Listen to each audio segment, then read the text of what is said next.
Aloha Kakayaka Committee Chairperson Paulton, Vice Chair Hodgins, and fellow council members here and on virtual.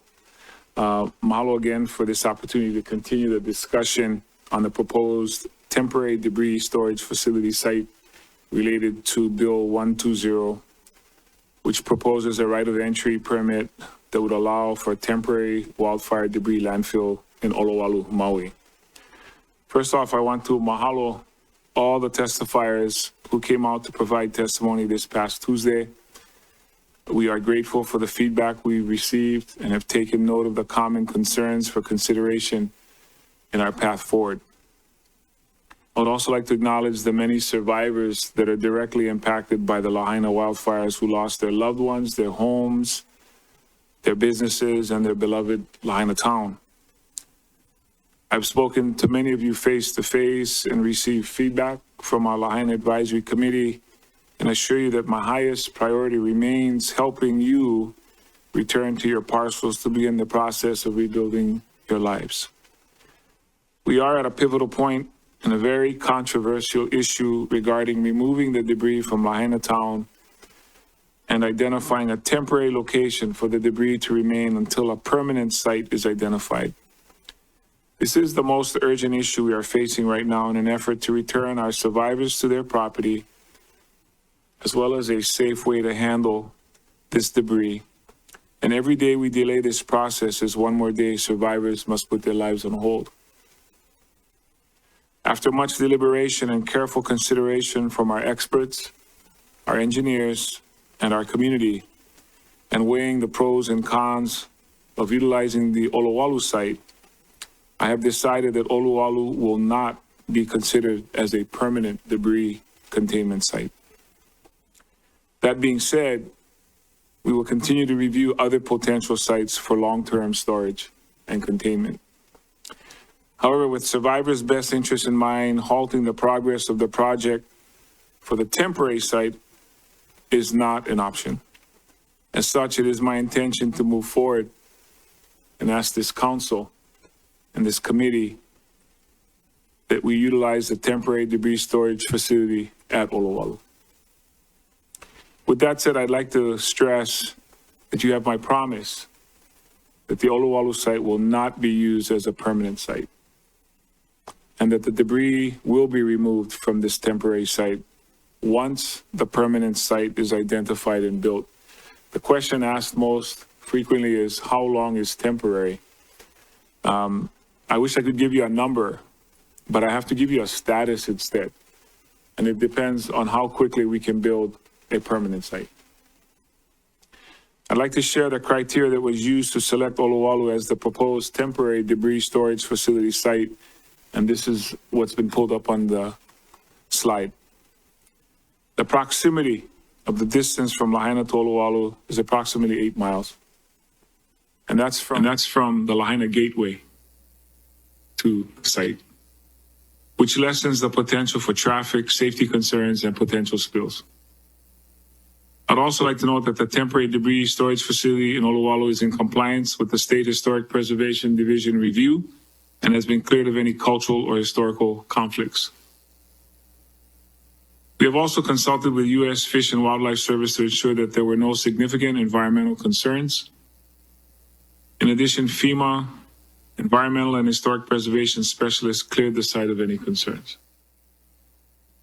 This location provides the ideal landscape to accommodate the expedited construction of this temporary location. There are many challenges that come with transporting 400,000 cubic yards of debris 26 miles across our island.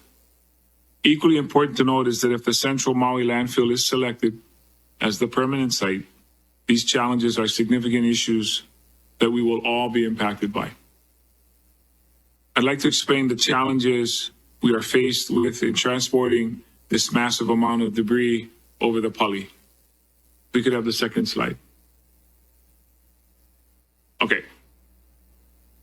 I'll speak over it until it comes up. Consider that we are dealing with 400,000 tons of debris, which is equivalent to nearly 5 football fields filled 50 feet high or 5 stories high, filled with debris.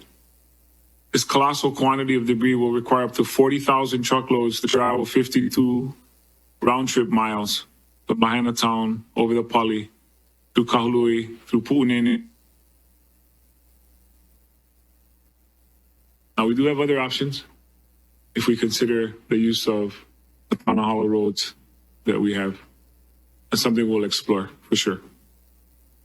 This effort would require an estimated 133 semi-truckloads daily over a period of approximately 300 days, so about a year. This will equate to approximately a year and a half of unprecedented traffic concerns that we will all be impacted by. In addition, it is inevitable that this heightened traffic will put the community at risk. And while we will take every safety precaution to keep our people safe, more trucks on the road will mean more risk for traffic accidents, other safety risk, and a potential or higher potential for debris spill. There will be burrito wrap. There will be no dust. There will be wet pack. Also important to note is the wear and tear this high rate of traffic will have on our roadways.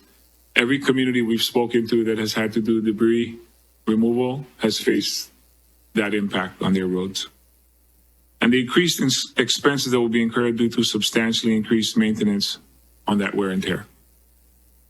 Lastly, the debris from Lahaina is equivalent to 2 years' worth of typical disposal intake for our landfill and requires substantial expansion of our current facility.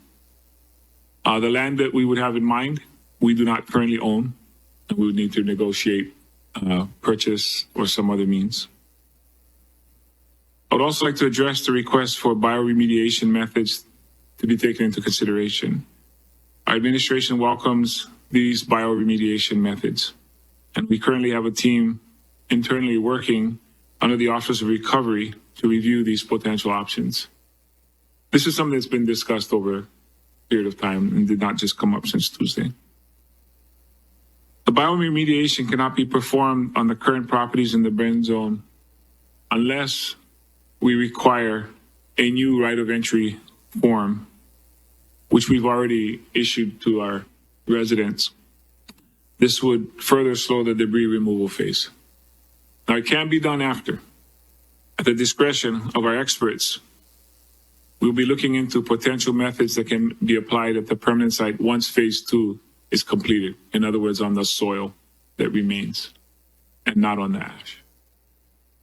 Lastly, I'm in strong support of exploring ways to memorialize loved ones that were lost in the fire. We will continue to work with the community to explore ways that we can honor their memory. And again, there have been several suggestions made. While there is no easy path forward, I must navigate these contentious issues with the greater good as my foremost sense of kuleana. Right now, we have over 12,000 people whose lives have been forever changed by these Lahaina wildfires, and close to 7,000 who have been living in hotels for nearly 6 months. I have personally seen the devastation to the land. I've seen it in their eyes. I've seen the pain in their tears. Every day, as the challenges press on, the people of Lahaina, our own people, are leaving this island.